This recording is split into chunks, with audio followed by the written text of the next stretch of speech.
The initial reduction of the power of the unit, which was commenced at 6 minutes past 1 on the 25th of April 1986, and the continued reduction below 720 megawatts thermal after midnight on the 26th of April did not play an initiating role in the accident. After 28 minutes past midnight on the 26th of April, a most important safety significant event occurred.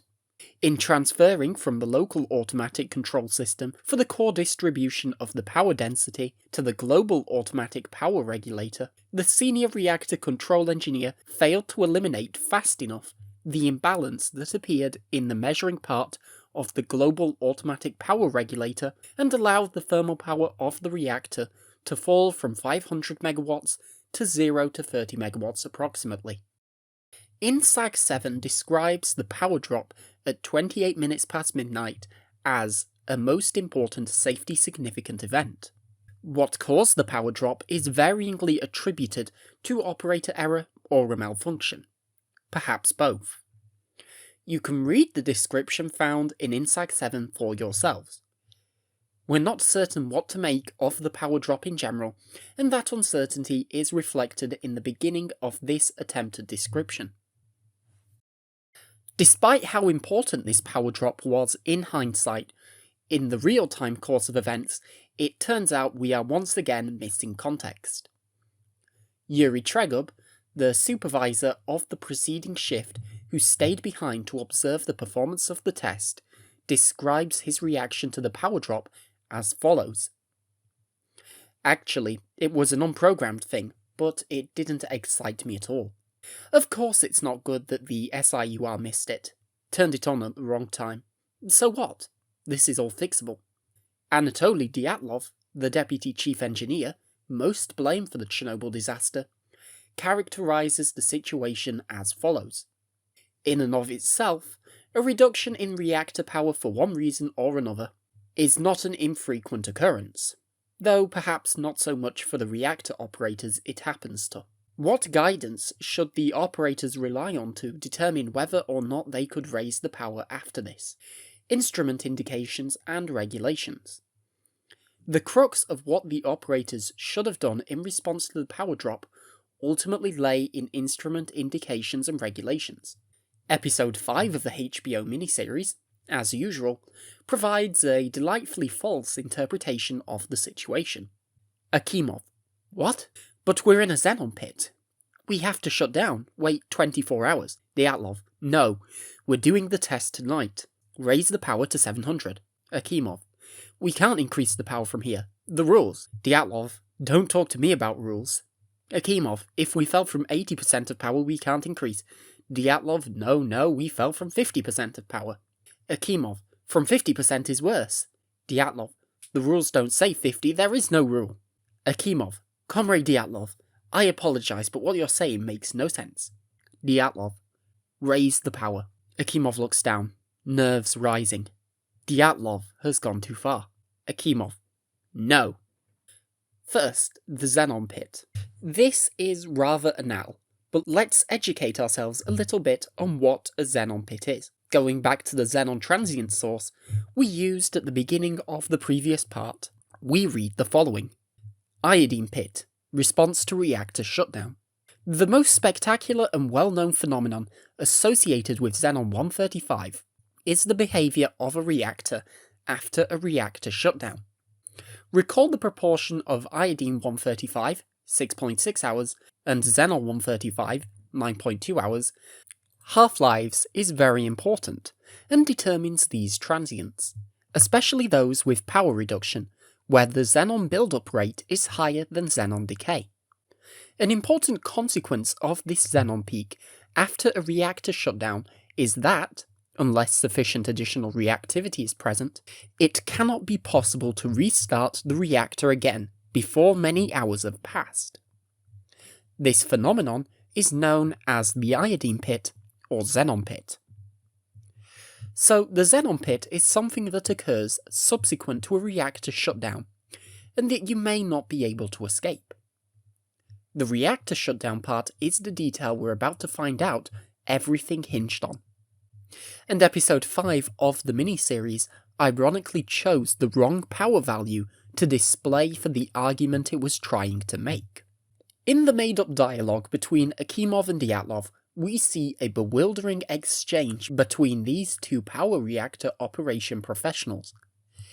In fact, it's worth reading a second time. Akimov: "We can't increase the power from here. The rules." Dyatlov: "Don't talk to me about rules." Akimov: "If we fell from 80% of power, we can't increase." Dyatlov: No, we fell from 50% of power." Akimov: "From 50% is worse." Dyatlov: "The rules don't say 50, there is no rule." Akimov: "Comrade Dyatlov, I apologize, but what you're saying makes no sense." Apparently, even the script writers had a little voice inside their heads protesting against this nonsense that they projected onto Akimov. Their therapists probably make good money. Surprise, surprise, we find the 80% and 50% stuff in Grigory Medvedev's infamous Chernobyl notebook. Notice how the miniseries couldn't even reproduce this accurately. So it followed. Toptonov made the only correct decision. "I will not take it back up," Toptonov said firmly. Akimov supported him. Both expounded their fears to Dyatlov. "What are you yapping about, you oaf?" Dyatlov attacked Toptonov. "After a drop from 80% capacity, it is allowed under the rules to go back up in a day, and you dropped from 50%. The rules do not prohibit it. If you will not take it back up, Tregub will do it." This was now a psychological assault. In Grigory Medvedev's book, it is Toptonov standing up to Dyatlov, and it is Dyatlov invoking rules rather than denying their existence. According to INSAG 7, Grigory Medvedev is a half-wit, and the HBO miniseries scriptwriters are quarter-wits for telephone gaming his half-wittery further. Here is page 80 of INSAG 7, citing the operating instructions directly. The rule is regarding a reactor power rise after a short-term shutdown. Emphasis on after a short-term shutdown. If you look at the table, it doesn't matter what the power level was prior to the shutdown. The required ORM, or equivalent number of manual control rods, was too high at any power level. In other words, if there was a short-term shutdown, the operators were not allowed to raise the power level. The question was never over the preceding power level, it was over the value to which power fell. We're going to read the entirety of page 74, as it gives us an actual overview of the decision that had to be made after the 28 minutes past midnight drop in power. One that is obnoxiously commonly misunderstood. Note: additional comments on the event that occurred at 28 minutes past midnight are necessary. The recording device of the Physical Power Density Distribution Control System, PPDDCS, did not record the reduction in thermal power below 30 megawatts. During this time, for about 5 minutes, the neutron power recorder recorded 0 power, after which the neutron power curve reached a level corresponding to 30 to 40 megawatts on the PPDDCS recorder. The low power level and correspondingly low accuracy with which it was determined by the built-in control devices mean that the reactor power actually fell to the minimum controllable level. According to section 6.7 of the operating procedures, a power reduction to any level, but not below the minimum controllable power level, was regarded as a partial unit power reduction. The same section of the operating procedures authorized the power then to be restored to the rated value. Here it is worth drawing attention to the contradictory nature of the instructions in the operating documentation. Section 6.1 of the operating procedures defined a short-term shutdown as a reactor power reduction to 0 without cooling of the MFCC. However, it does not indicate what type of power is meant. If neutron power is meant, then the personnel violated the operating procedures. If thermal power is meant, there was no violation, according to the indications on the tapes of the recording instruments. The Commission notes that the regulations and the operating documentation in force at the time did not contain clear definitions of minimum controllable power level and shutdown reactor, as applied to the power maneuver that took place. The authors of this report believe that the drop in power at 28 minutes past midnight and subsequent power increase were largely to blame for the tragic consequences of the accident. The change in reactor operating conditions between 28 minutes past midnight and 33 minutes past midnight gave rise to a new xenon reshaping of the power density fields, which the personnel were unable to control. See section 3.4 of the report, section 1-3.4.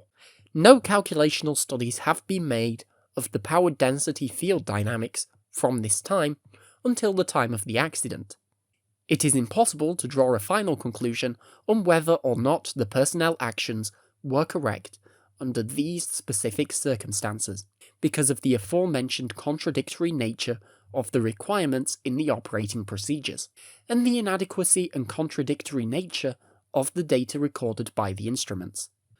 No calculational analysis of this situation has been made so far. So, a drop in power to 30 megawatts signified a partial power reduction rather than a short-term shutdown, which meant that the operating procedures authorized the personnel to raise the power level. Ironically, this is the figure that appears in the HBO miniseries and Grigory Medvedev's book. A drop in power to 0 megawatts, on the other hand, signified a short-term shutdown and a violation of operating procedures in subsequently raising the power level. This description in Annex 1 of INSAG 7 claims there were two recording devices, one of which indicated 30 megawatts, and another which indicated 0 megawatts. This contradiction makes it impossible to draw a final conclusion on whether or not the personnel actions were correct, according to the text. There are more comments to be made, however. The first one lies in a particular sentence in the note we just read. During this time for about 5 minutes, the neutron power recorder recorded 0 power, after which the neutron power curve reached a level corresponding to 30 to 40 megawatts on the PPDDCS recorder. The recording device that indicated 0 megawatts did so for about 5 minutes. Then it indicated a value corresponding to what the other device was showing. The wording of this sentence appears very suggestive of this occurring prior to an action of the operators to raise the power. The period during which the operators were deciding what to do is stated as being from 28 to 33 minutes past midnight, or around 5 minutes. If the recording device that indicated 0 megawatts bounced back up to correspond to what the other device was showing, it would have signalled to the operators that power had fallen within the minimum controllable power level rather than further down to a short-term shutdown, which would have meant that they were authorised to initiate a raise. Multiple people have argued with various reasons why power did not fall under the minimum controllable level. Boris Rogozhkin, the plant shift supervisor, testified at the trial that the mere speed with which operators were able to raise the power level indicated that it hadn't fallen to 0 megawatts. Nikolai Steinberg, an RBMK plant engineer and head of the commission that produced Annex 1 of INSAG 7, believes the same thing. Anatoly Dyatlov, in his book How It Was, provides a claim we can't really judge, but that seems potentially noteworthy. According to regulations, a manual or automatic reactor power reduction to any level not lower than the minimum controlled one is considered a partial decrease in power. The minimum controlled level is considered to be the power at which the low power regulator becomes the controlling one, i.e. 8 to 100 megawatts. Without going into the technical details, I refer to the entry in the reactor operator log that he reduced the set point of the master power level, balanced the regulator, and set it to automatic. There is no reason not to trust this record, because at the moment of entry, he could not have known how it would be necessary to lie. And without this, there is no reason to suspect him of lying. The miniseries uses Dyatlov's claim that he wasn't in the control room when power fell and a decision was made for it to be raised as an attempt to avoid responsibility. Dyatlov writes the following in his book. On raising power after it dropped. After the testimony of G.P. Metlenko in court, I am thoroughly convinced that I was not in the control room at the time of the failure. I arrived shortly after. I had begun to doubt whether I remembered exactly once I read the testimonies of the guys, and where they say I was. I have no reason to deny my presence. I am still responsible for the actions of the personnel, whether I was there or not. Either I or Sasha Akimov gave the order to increase power. There were no violations. When I asked Akimov what power had dropped to, he said 30 megawatts, and authorized the subsequent increase. I had no reason not to trust Akimov. He was a competent specialist, and an honest man. Dyatlov claims he accepts responsibility for the power rise on the basis of being the highest-ranking participant, whether he was in the control room at the time or not. He contests there being a violation due to the 30 megawatt power figure, signifying a partial power reduction rather than a short-term shutdown. It's the following paragraph that, in our opinion, raises an even more interesting point. The same power, 30 to 40 megawatts, was stated after the investigation by the Meshkov Commission, and there were enough well-wishers that would have taken the chance to catch it before it fell to zero. Better translation, who could not have failed to seize upon a drop to zero. This was also in the Shasharin Commission, and finally the government reports. Only the Forensic Technical Commission, which had no workers at the reactor, absolutely baselessly talks about a failure to zero. After analysing the power diagrams, I am convinced that it was at least 30 megawatts. This is a partial power reduction according to the regulations, and there is no violation in raising power. Reactivity margin at the time was required to be no less than 15 rods. At midnight, it was 24 rods. There is a log entry. Take the most limiting option. Power failed from 50% to 0%. In half an hour, poisoning will not amount to 9 rods. Take a look at the poisoning curve. The power coefficient, of course, was considered negative, as it was presented to us. Those of you who suffered through the Masters of Weaponized narration videos will recall that in their report to the Vienna meeting, Soviet experts submitted a table of violations serving to substantiate their thesis that the operators were responsible for the Chernobyl disaster. The decision to raise the power after it was dropped is not listed as one of the violations. There is a reference to an iodine well in one of the listed motivations, but that's it. According to Dyatlov, this was no accident, even though Soviet experts were looking for whatever to present as a critical violation. Deciding to raise the power did not make the cut. This is because the commissions and reports were coming back with the same 30 megawatt power figure found in the HBO script, as well as in Medvedev's book, that signified a lack of violation. It's at this point that we would like to issue a trigger alert.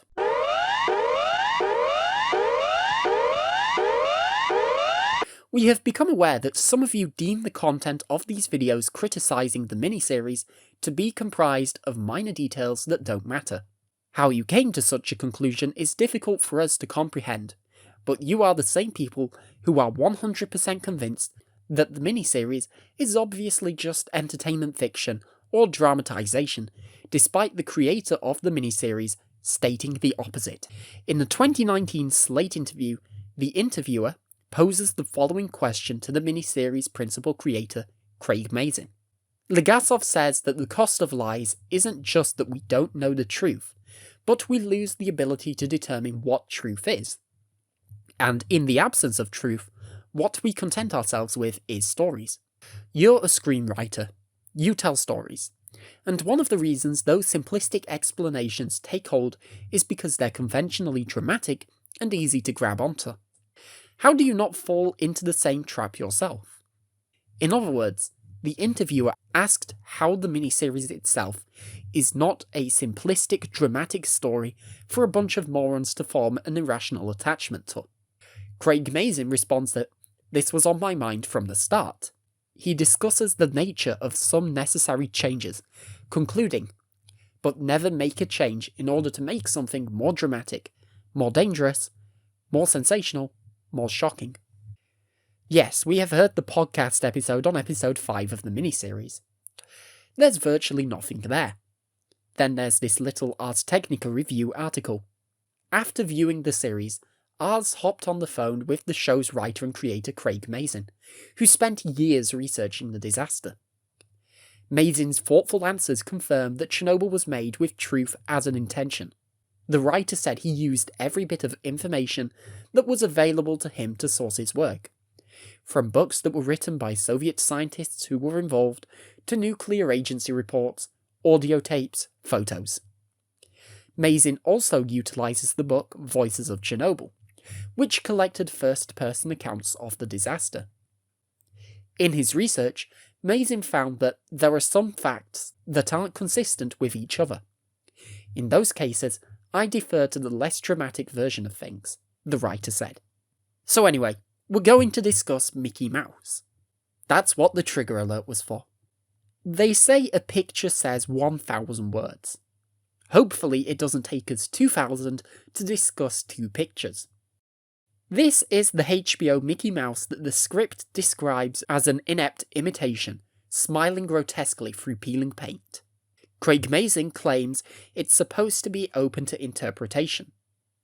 But his own script indicates he just isn't the sharpest tool in the shed.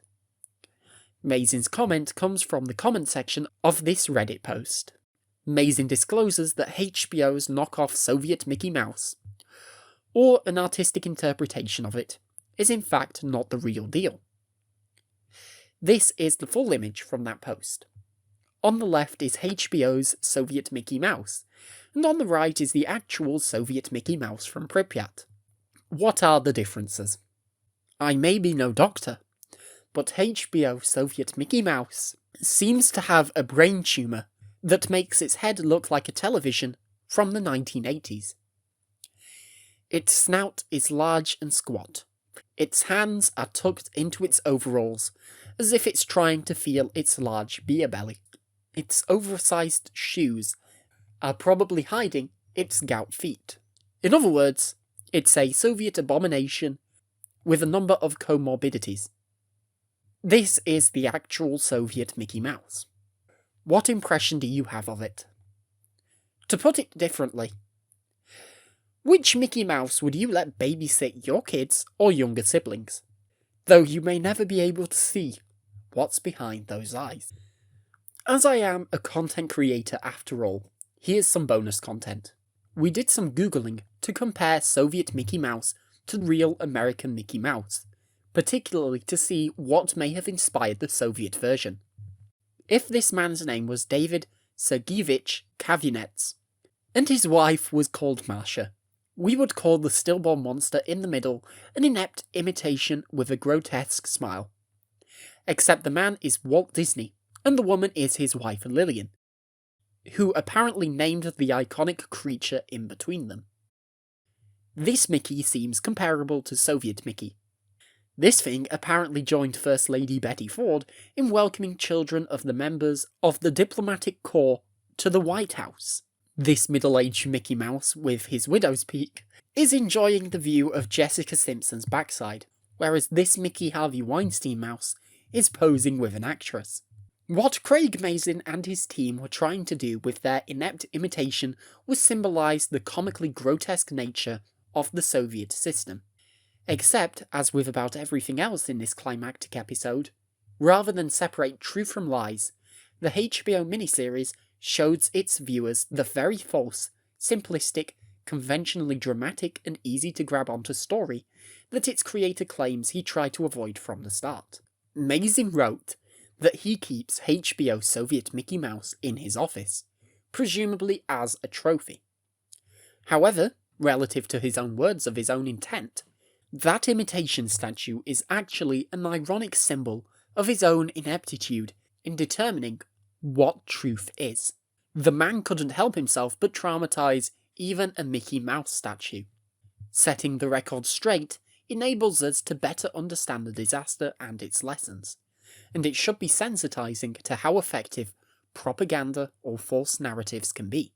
The Mickey Mouse statue begins a short scene portraying two good men who feel themselves inconsequential against an evil system.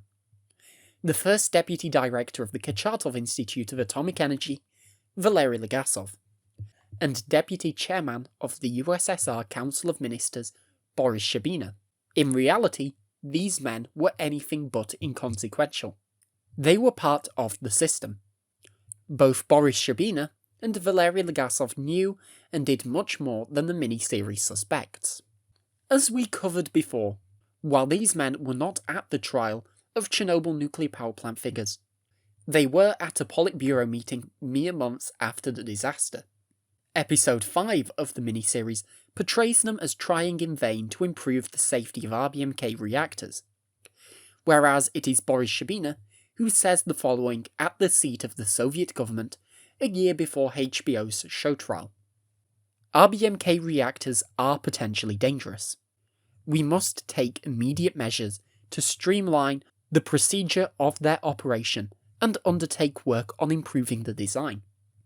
Such measures have been drafted, considered by the Commission, and their realization has been started, although their implementation will lower the economic numbers, data, statistics of the blocks. Let me talk about the specific measures later. Valery Legasov isn't trying to expose the truth, but to hide much of it. Chernobyl is tied into so many knots of deception that a miniseries based on trite stereotypes and lazy research only serves to further confuse the understanding of the disaster.